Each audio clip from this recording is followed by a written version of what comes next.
Bonjour à toutes et à tous. On est ravis de vous accueillir de nouveau sur ces visios du lundi que vous propose la Fédération pour aborder un certain nombre de sujets qui, on le sait, sont importants pour la vie de nos structures.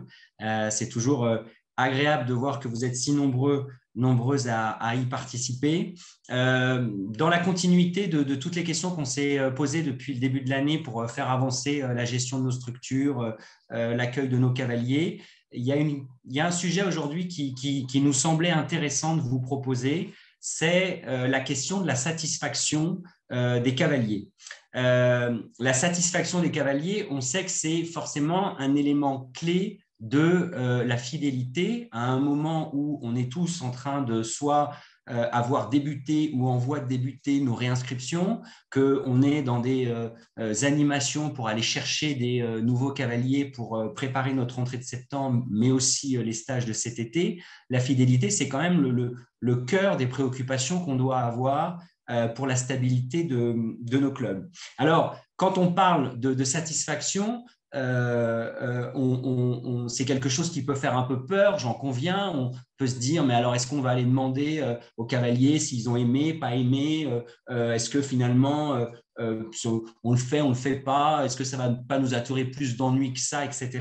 Mais on a trouvé ça important de vous proposer ce sujet parce que de temps en temps, de donner la parole dans un club à ces cavaliers, d'écouter ce qu'ils ont à nous dire, nous dirigeants, ça peut être intéressant, on peut en tirer des enseignements, pas forcément, et vous allez découvrir avec l'intervention, pas forcément que des critiques, ça peut être aussi des points positifs qui sont mis en avant. C'est aussi une façon pour nous d'aller chercher des informations sur ce que seraient ou ce que vont être les attentes de nos cavaliers. C'est vraiment une mine d'informations qui peut nous permettre à tous, dans notre gestion, et notamment quand on prépare notre rentrée, de se dire, voilà, quelques ajustements qu'on met en place, quelques nouveautés ou quelques points sur lesquels on veut aborder. Je ne vais pas faire plus long parce que je vais laisser la parole à Laurence Rouffard, que je remercie énormément, qui a préparé cette visio. Laurence Rouffard, elle est chef de projet qualité à l'UCPA. Elle est spécialiste de toutes ces questions. Elle va essayer de nous décortiquer comment on aborde ces méthodes d'enquête, quels sont les points à préparer. Vous pourrez naturellement, comme on le fait à chaque fois, lui poser toutes les questions. Vous savez, c'est ultra simple, vous les mettez dans le chat, soit on y répond en direct, soit Laurence ou moi-même, on y répondra à la fin. On fera également un point, parce qu'on y tient, au cours de cette vidéo sur la médiathèque des clubs que vous propose la Fédération. Vous le savez, aujourd'hui, tous les documents que la Fédé propose sont sur notre médiathèque, donc on aura l'occasion d'y revenir et bien sûr d'échanger ensemble si vous avez des questions sur ces différentes questions. Voilà pour la petite intro. Laurence, c'est à toi et une bonne visio à toutes et à tous. Bien, déjà, merci beaucoup, Julien Pelletier, pour cette introduction qui résume bien tous les échanges qu'on va avoir aujourd'hui sur cette thématique des questionnaires de satisfaction. Et bonjour à tous. Je suis très contente de pouvoir échanger avec vous sur ce sujet. Et j'espère que je vous démontrerai que c'est très important de pouvoir donner la parole à vos cavaliers et que ça peut se faire de manière très, très simple.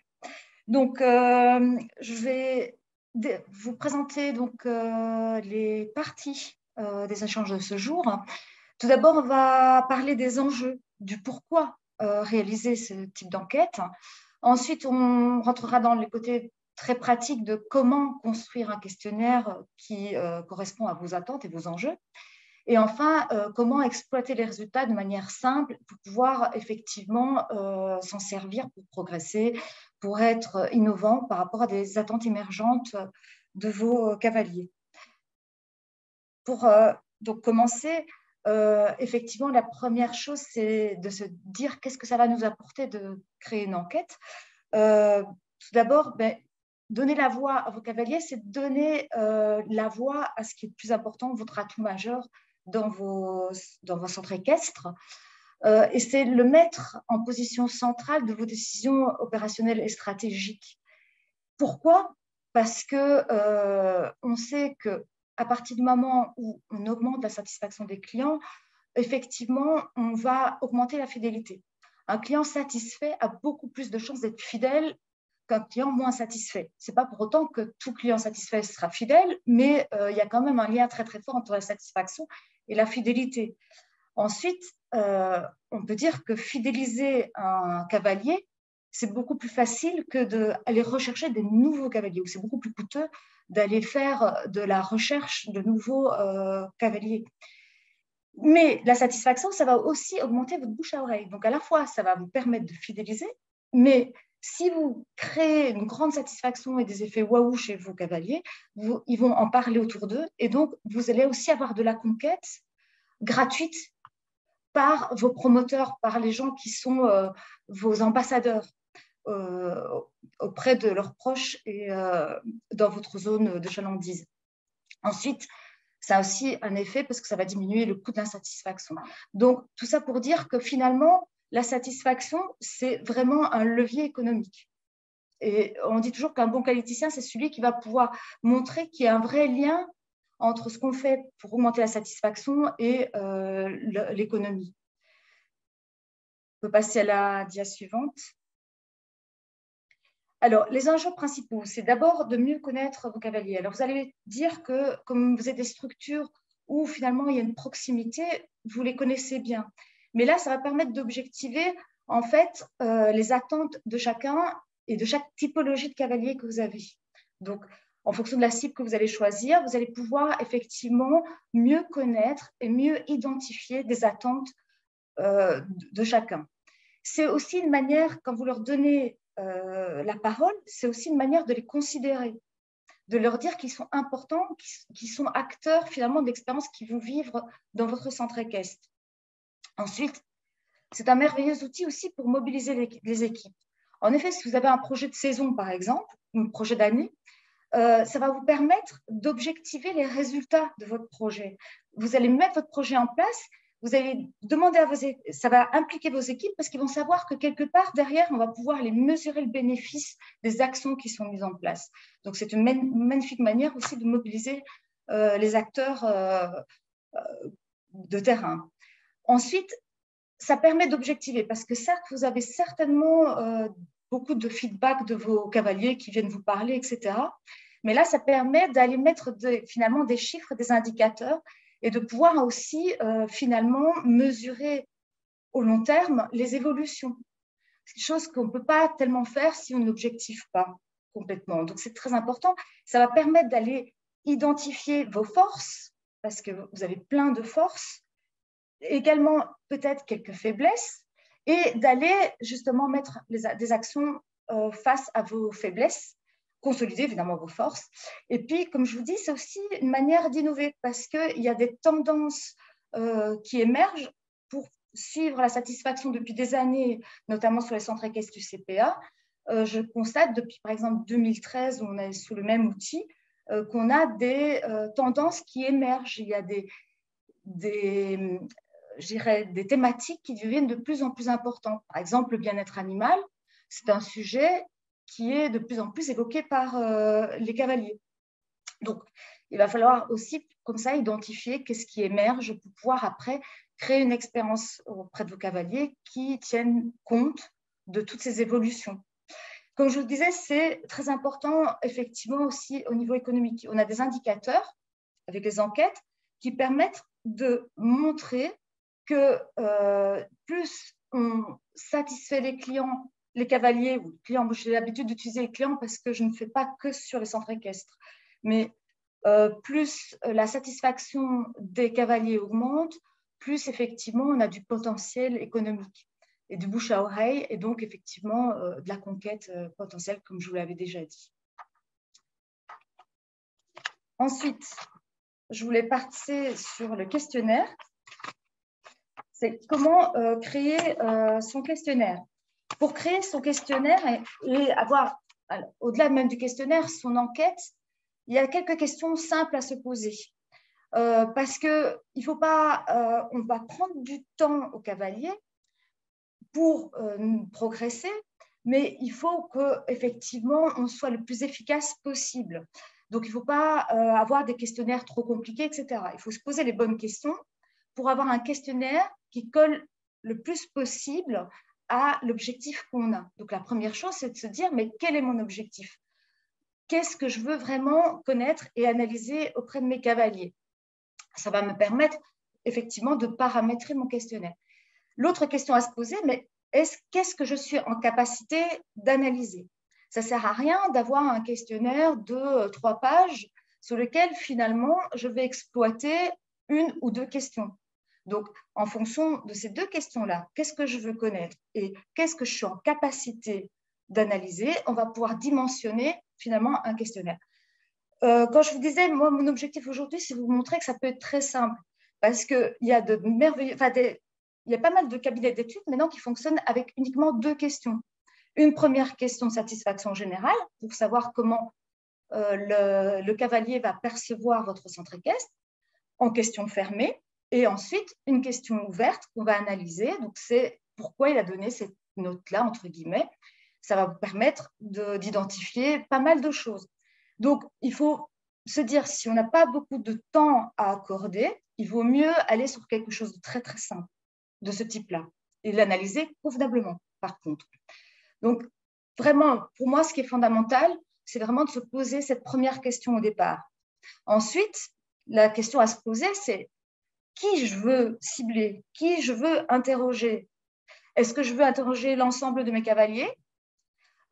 Auquel cas, si j'interroge l'ensemble de mes cavaliers avec le même questionnaire, il va falloir peut-être que j'ai des questions très génériques. Ou est-ce que je veux interroger ceux qui font du poney, ceux qui vont faire, ou les adultes? Enfin, il y a pas mal de questions à se poser.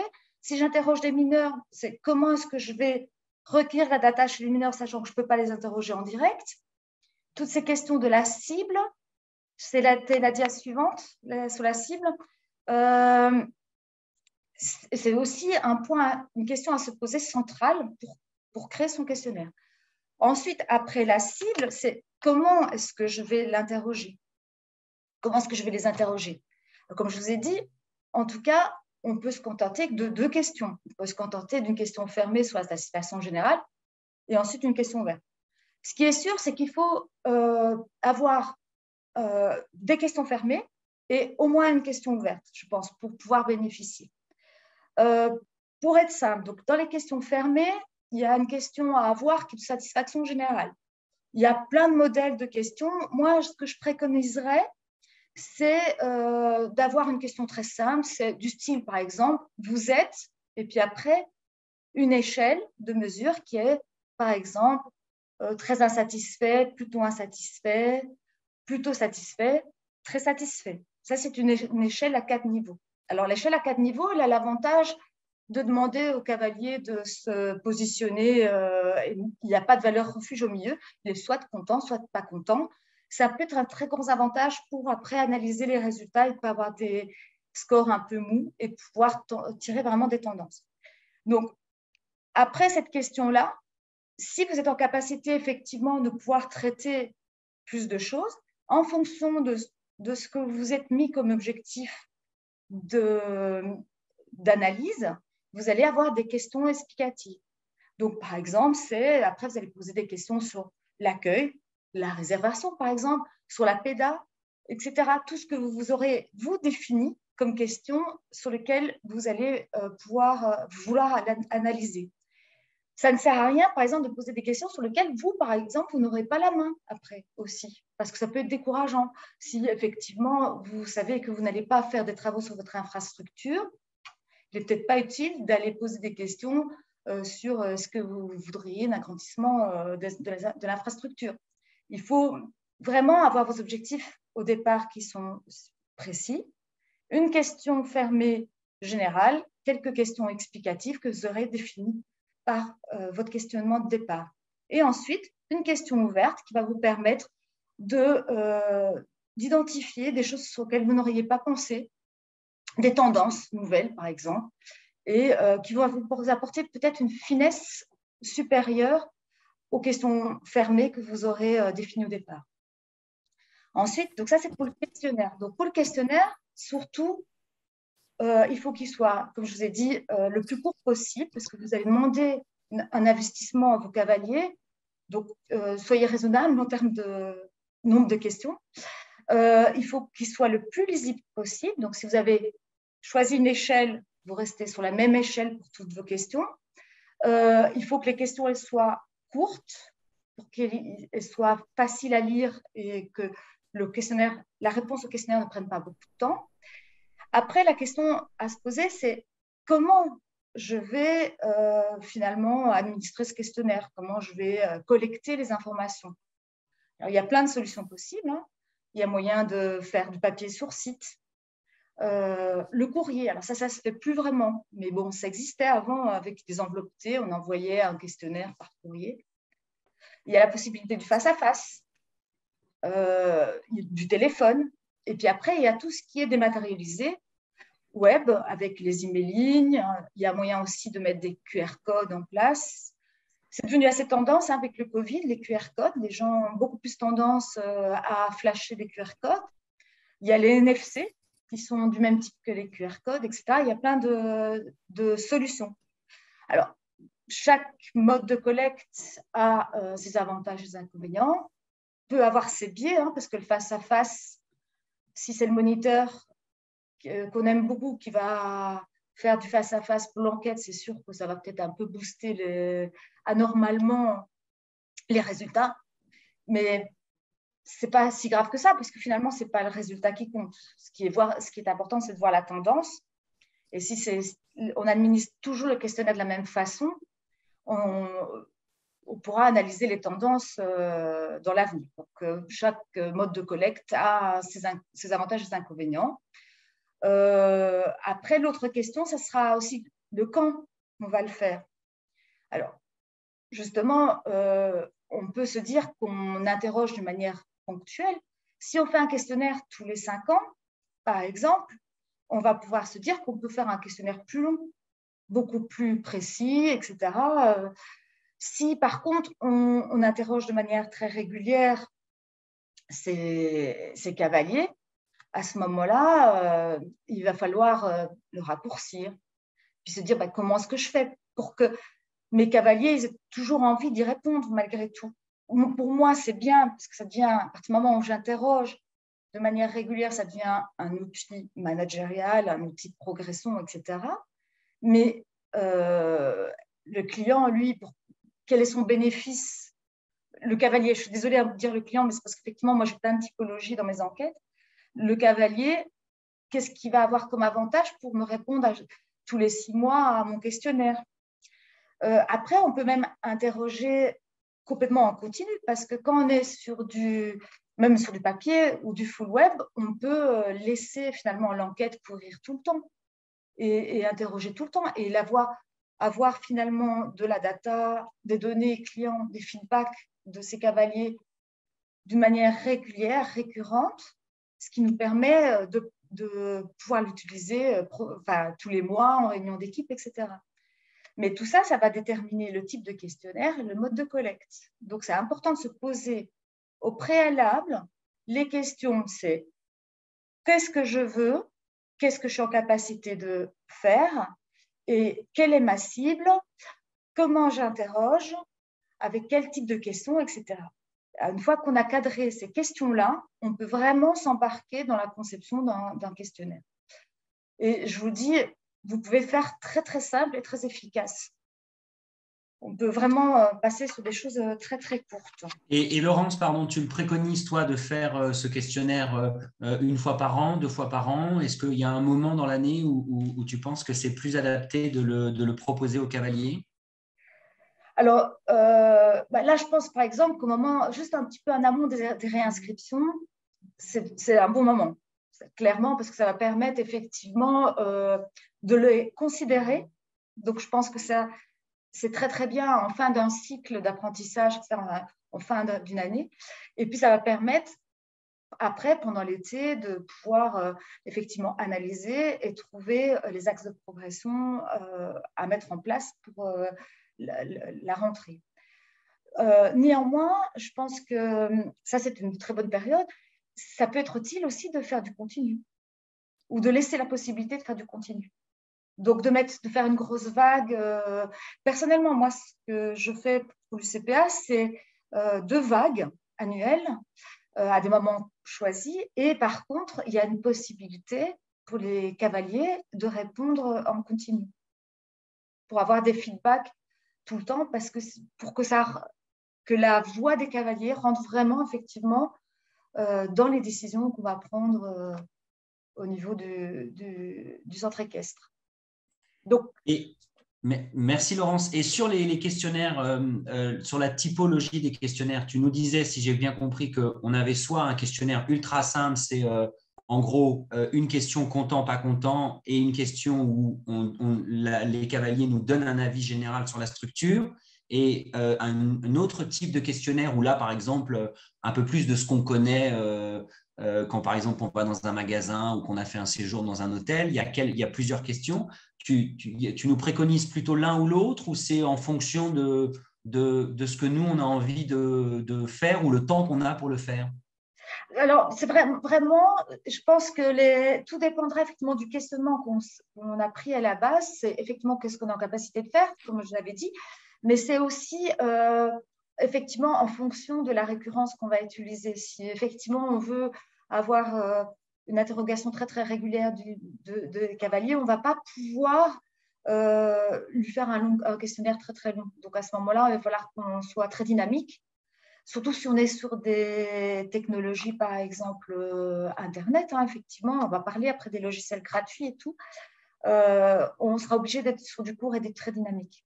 Donc à ce moment-là, je conseille de vraiment raccourcir le questionnaire. Si par contre, on fait une grosse analyse de manière très ponctuelle, là, à ce moment-là, on peut vraiment se permettre d'avoir quelque chose de plus long. Après, comme je vous disais, il y a les questions supplémentaires, ça doit être des questions sur lesquelles vous voulez avoir de l'info. Parce que je vois souvent, moi, des questionnaires passés, par exemple de stagiaires qui viennent chez nous, etc., où ils prennent des questionnaires tout faits sur Internet et ils vont poser des questions qu'ils ne vont pas utiliser par la suite. Et ça ne sert à rien. On prend du temps au cavalier pour rien. Il faut vraiment malgré tout, même si on fait un questionnaire long, se poser la question de qu'est-ce qu'on veut savoir, qu'est-ce qu'on veut explorer. Donc ça, c'est ma reco. Et donc après, ça sera sur le parcours du cavalier. Effectivement, comme je disais, classiquement, on va poser par ordre en fait d'interaction qu'il a avec la structure. Donc comment il a été accueilli, comment s'est passée sa réservation, son inscription. Et puis après, on va rentrer dans le cœur de ce qui se passe dans le centre équestre et on va pouvoir aller explorer. Et comme je dis, il faut aussi bien penser à sa cible, parce qu'effectivement, si on est sur du mineur, comment est-ce qu'on recueille l'info? Donc, on va devoir interroger le parent. Le parent, il n'a pas les mêmes interactions. Donc, il y aura des questions parents, puis il y aura des questions pour les enfants, parce qu'ils n'ont pas le même parcours dans votre centre équestre. Et donc, il va falloir savoir que le parent qui est lui prescripteur, puisque c'est lui qui paye les séances chez vous, qu'est-ce qu'on va lui poser comme question et qu'est-ce qu'on va lui demander d'aller demander à leur enfant pour avoir aussi de la restitution de l'enfant. Merci Laurence. Et une dernière petite question. Si je fais mon questionnaire, je me suis imaginé 5-6 questions en disant avez-vous été bien accueilli? Est-ce que le matériel était de bonne qualité? Enfin, tout ce qu'on peut imaginer comme question. Tu parlais tout à l'heure des réponses. On peut avoir des réponses où on leur donne le champ libre, c'est-à-dire ils écrivent ce qu'ils ont envie et ils peuvent aussi cocher.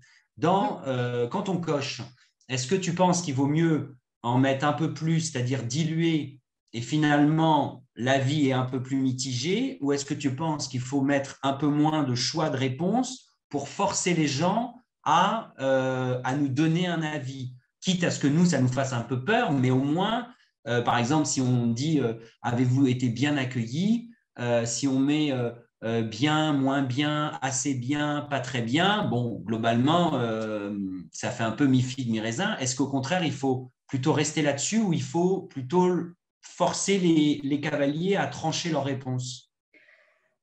Il y a plusieurs écoles hein, pour ce genre d'échelle de mesure. Je dirais que pour avoir des réponses qui sont plus dynamiques, enfin, pour avoir des scores que vous pouvez plus facilement utiliser, je vous conseille effectivement une échelle à 4 niveaux où il n'y a pas de valeur refuge. Donc, il n'y a pas effectivement un ventre mou. Les personnes devront effectivement se positionner entre je suis satisfait ou je ne suis pas satisfait. Mais il y a d'autres modes de collecte qui se justifient aussi. Hein. Donc, l'échelle à 5 niveaux, parce que c'est ça, hein, c'est la question, c'est la tendance pour l'instant, c'est les échelles avec les étoiles. Où vous avez 5 étoiles, parce qu'on voit ça sur tout ce qui est vente en ligne, sur tout ce qui est TripAdvisor, etc., etc. C'est la grosse tendance, hein, c'est les échelles avec les étoiles. Ça se justifie aussi, on peut tout à fait la justifier, mais c'est difficile après, c'est un peu mou comme résultat parce qu'il y a une valeur refuge, donc on a un ventre mou avec lequel on ne sait pas trop traiter. Donc, pour faire simple, c'est plus facile quand même d'exploiter une échelle à 4 niveaux. Donc, voilà. En tout cas, si vous débutez dans les enquêtes, je vous conseillerais l'échelle à 4 niveaux où vous aurez quelque chose de plus dynamique. Et on a Valmo qui nous a parlé là dans le chat de la boîte à idées. Est-ce que c'est quelque chose qui peut être aussi, qui fait office de questionnaire? Ça peut être mis en place? Tout à fait. Ce que j'allais vous dire aussi, c'est qu'effectivement, à ce moment-là, je vous conseille simplement dans votre boîte à idées peut-être d'avoir enfin, si vous la faites en matériel, hein, des papiers déjà pré-imprimés avec votre question de satisfaction générale, vous rajoutez à la boîte à idées, puis toutes les idées derrière, la question, le commentaire. Comme ça vous permettra aussi de faire des typologies entre ceux qui testent satisfaits, qu'est-ce qu'ils vous demandent, ceux qui ne sont pas satisfaits, qu'est-ce qu'ils vous demandent, etc. Et comme ça, vous avez quand même un peu de données. Mais effectivement, si vous voulez faire une enquête à minima, cette notion de je laisse en continu ma boîte à idées avec des feuilles où j'ai une question de satisfaction générale et puis du texte libre, de questions ouvertes, pour moi, ça me paraît très efficace et pas difficile à mettre en œuvre. Après, peut-être on peut passer sur la partie exploitée. S'il n'y a pas de questions sur cette partie-là. Après, ce qui est important, c'est de pouvoir exploiter effectivement les données parce que l'objectif quand même un des enjeux qu'on a vu de l'enquête de satisfaction, c'est effectivement de pouvoir après objectiver les choses. Donc, pour objectiver les choses, c'est pouvoir les quantifier quelque part. Et donc, pour ça, pour exploiter, soit si on prend effectivement un logiciel libre de droit, on a associé des tableurs qui permettent de faire les graphes, etc.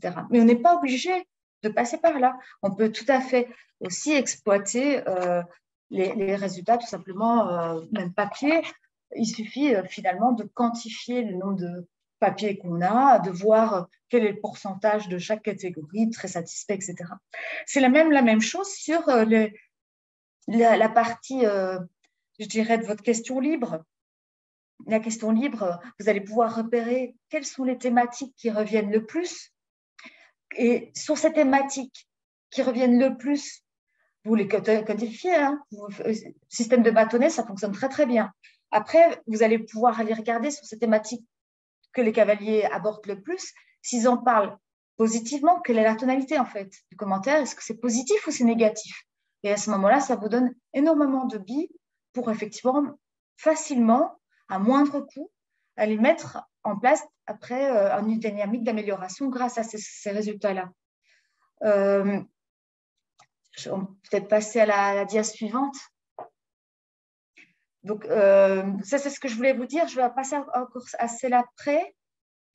Donc, après, ce qui est important quand même à dire, c'est qu'à partir du moment où vous exploitez ces résultats, il est important par considération, mais pas que, d'aller restituer ce que cette enquête vous a appris à vos cavaliers. Il est important de leur dire, vous avez passé du temps, vous m'avez consacré du temps, mais vous allez avoir un bénéfice.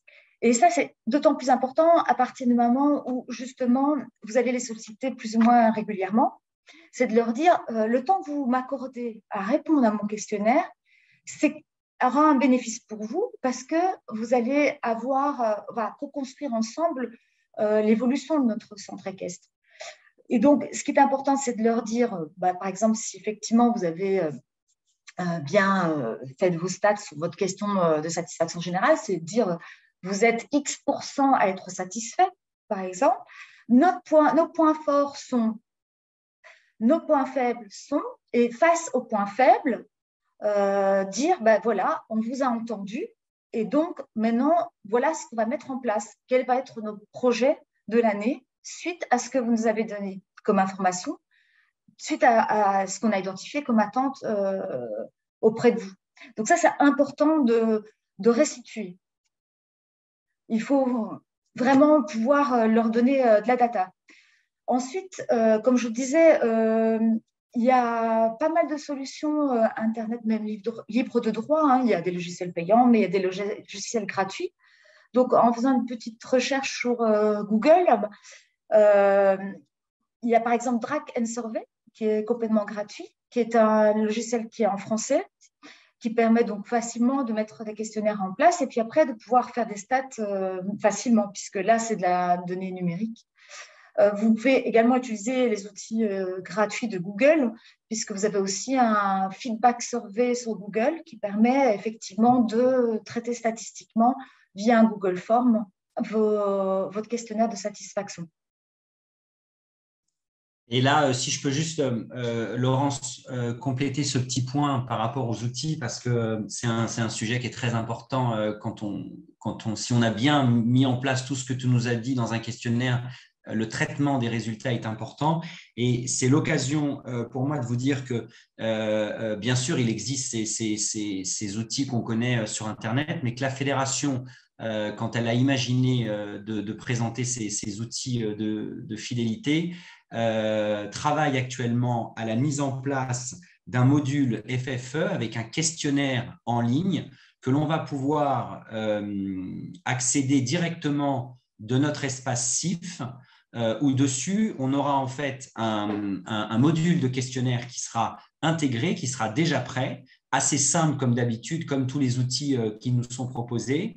Et on aura un certain nombre de questions qu'on pourra nous-mêmes compléter, ajuster. Et l'intérêt qu'il a, c'est qu'il sera rattaché au CIF, donc c'était rattaché à votre structure, rattaché à vos licences, donc rattaché à vos cavaliers, à condition que les adresses mail soient bien renseignées. Et ça vous permettra d'envoyer votre questionnaire directement à vos cavaliers. Donc, ça enlève toute la charge de travail de capter les données, etc., des choses sur lesquelles, de vous à moi, on n'est pas toujours très à l'aise. Et vous aurez les résultats, du coup, traités en instantané. Et la fédération travaille là-dessus. C'est pratiquement prêt. Normalement, d'ici la rentrée, on devrait pouvoir utiliser ce dispositif, ce qui ne vous empêche pas de débuter tout de suite avec ce qui existe aujourd'hui, comme par exemple Google Form, mais sachez que la fédération travaille et que dans quelques semaines, on aura un outil à notre disposition facile pour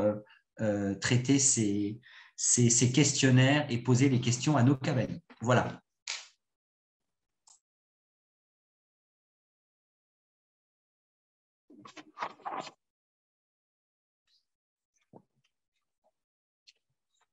Je ne sais pas s'il y a des questions qui sont arrivées. Moi, je n'ai pas ouvert le chat. Donc, ah.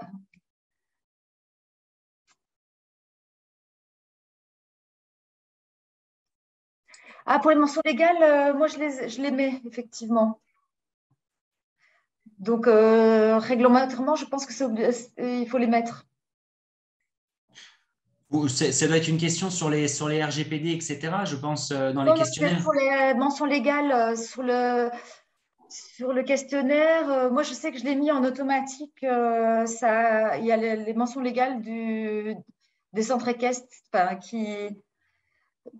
qui Oui, apparaît en c'est fin de que question. dans la question, c'est que de toute façon, quand vous vous adressez à vos cavaliers, que vous posez un questionnaire, que vous envoyez un mail, etc., il y a tout ce qu'on appelle la réglementation du DRGPD avec le stockage des données. Là où le système dont je vous parlais à l'instant sur le questionnaire qui est en train d'être déployé par la fédération sur notre espace CIF, c'est que ça va régler pour vous toutes ces questions de RGPD, de mention légale, puisque ce sera à travers comme si c'était votre intranet CIF avec vos cavaliers qui sont les licenciés. Et donc, ça sera déjà intégré pour vous. Donc, ça sera une partie dont vous n'aurez pas à vous préoccuper avec le module FFE. Et si jamais vous utilisez un autre module de questionnaire ou d'envoi d'email, ben là, ce sont les mentions légales classiques. Il faut le mettre telles qu'elles existent actuellement.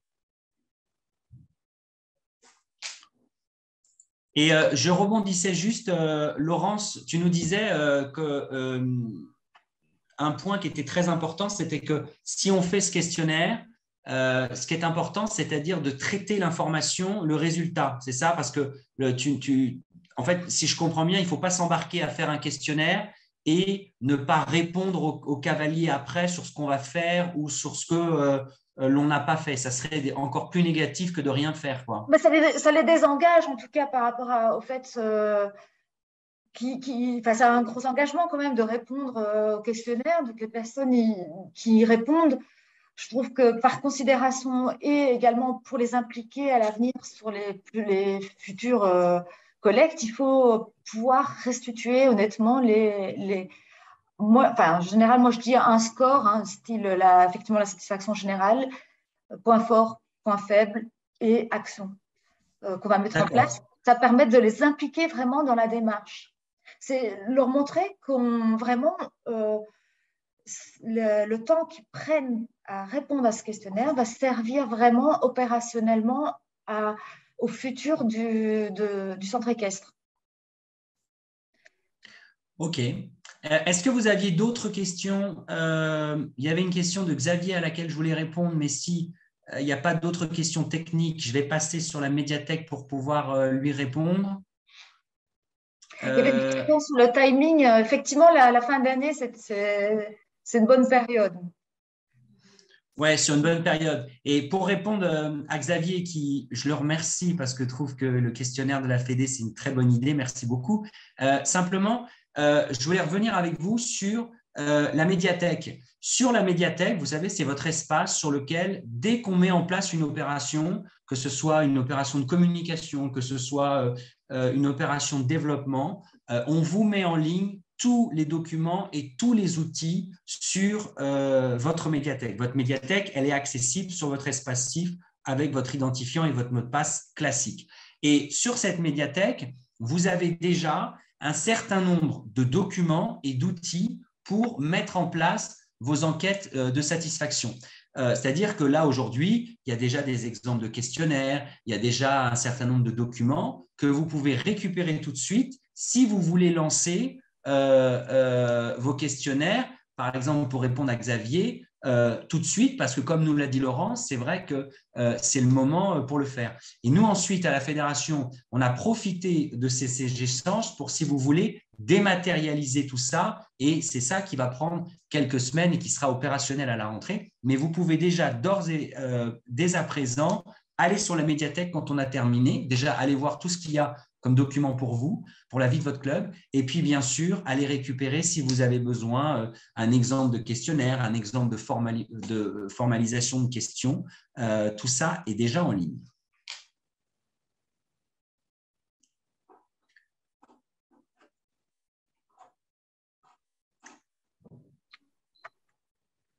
J'y cours. Ah, j'y cours, d'accord. Non, mais on ne le répète jamais assez, mais la médiathèque, c'est vraiment un trésor pour nous. Vous avez aussi bien des outils de communication, de développement, des jeux. Vous avez un certain nombre de choses qui nous aident à ne pas passer des heures à faire des choses que l'on ne maîtrise pas très bien. Est-ce que vous avez d'autres questions? J'en vois pas passer. Eh bien, écoutez, déjà, merci Laurence, parce que ce n'était pas évident de rentrer dans ce sujet des enquêtes de satisfaction et de le faire aussi lisiblement et simplement que tu nous l'as proposé, avec toutes ces petits outils qui vont permettre maintenant à chacun d'aller construire son développement, son questionnaire, pardon. Comme d'habitude, toutes les équipes de la fédération, elles restent à votre disposition. Si vous avez des questions, vous n'hésitez pas à envoyer un mail à développement@ffe.com. Soit on vous redirigera vers les bonnes personnes, soit on pourra vous aider à vous accompagner dans la construction de ce questionnaire. Et Laurence pourra également jeter un coup d'œil rapidement pour tout ça. Vous n'oubliez pas le module qui sera en place pour vous à partir de la rentrée, la médiathèque qui est déjà en place. On se retrouvera sûrement dans quelques semaines ou à